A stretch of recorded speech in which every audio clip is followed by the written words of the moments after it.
Kuna mashambulizi mengi yamefanywa.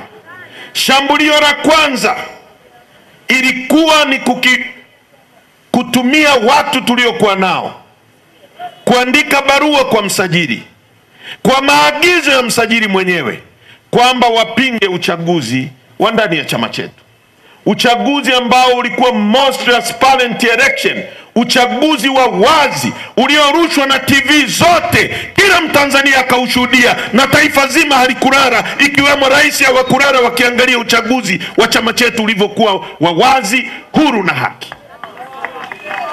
Kila mtu aliona ule uchaguzi ulivyokuwa huru, haki. Wakaandika hiyo barua mwezi wa 3, wakaipeleka kwa msajili.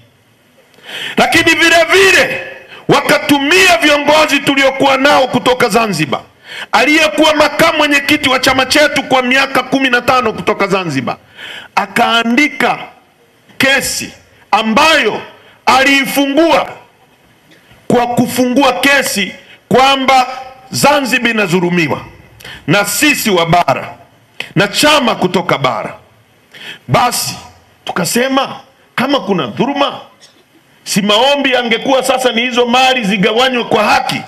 Lakini badala ya kuomba maombi hizo mali zigawanywe kwa haki, akaomba maombi kwamba chama kizuiliwe kufanya kazi zake zote za kisiasa.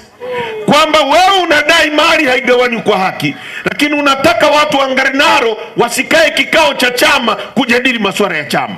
Watu wa Tarime wasikae kikao cha chama kujadili masuala ya chama. Hiyo inawaambieni nini? Kwamba mtu aliyekuwa madarakani kwa miaka 15, yeye ndio alikuwa madarakani, ametoka juzi, hakuwahi kuona Zanzibar inadhulumiwa akiwa madarakani. Ametoka tu ndio akakumbuka kwamba Zanzibar inadhulumiwa na bara. Hiyo ni vita ya pili. Vita ya tatu ikawa ni kumkamata mwenyekiti wetu tukiwa Mbinga. Wakamfungulia kesi ya uhaini ya uongo. Mtu aliyepigwa risasi 16, Mungu akamuokoa, amesimama akiwa na risasi mwilini mwake. Kesi ya uhaini, watu wa Arusha, hukumu yake ni kunyongwa mpaka kufa ukikutwa guilty. Wanajaribu wamuue Lissu. Wakategemea chama kitapara rais, kitarudi ndani, kitaenda kulia free Lissu, free Lissu. Tulipokutana kwenye kikao nilichokiongoza, tukasema akipigwa mmoja wetu risasi, tuliobaki tunasonga mbele ili tudai haki ya yule aliyepigwa risasi. Tukaanzisha na tukaendelea na operation aliyokuwa ameianzisha Tundu Lissu. Tulipoenda kanda ya Ziwa, mapokeo yamekuwa makubwa kuliko walivyotegemea. Wakajaribu na kuanzisha chama kikaragosi. Hizi zote ni mbinu za kujaribu kuishambulia Chadema, lakini nyie wa Tanzania mmekataa kuona Chadema inakufa mbele ya macho yenu, mnaendelea kuiunga mkono. Sasa jana mmemsikia msajili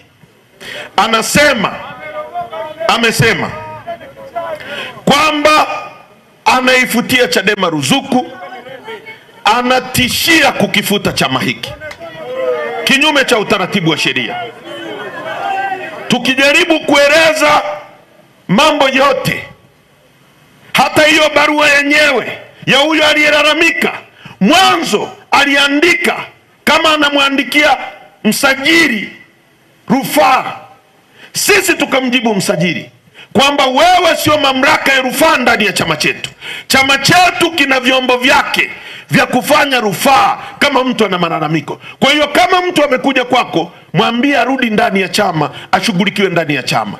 Msajili akamwambia toa hiyo barua, andika barua kama malalamiko. Kwa hiyo barua yenyewe imeandikwa na msajili, yeye ndio mshtaki, yeye ndio mlalamikaji, alafu yeye ndio jaji anayetaka kutoa hukumu dhidi ya chama chetu. Sasa ndugu zangu, maamuzi ya tuliotoa tarehe 23 na tarehe 24 ni maamuzi ya kamati kuu ya chama chetu. Hayakuwa maamuzi yangu binafsi. Chama chetu kilisema barua ya msajili ni batili kupitia kamati kuu ya chama chetu. Sasa na kimeendelea kutambua viongozi wetu wale tuliowateua kwenye baraza kuu la tarehe 22.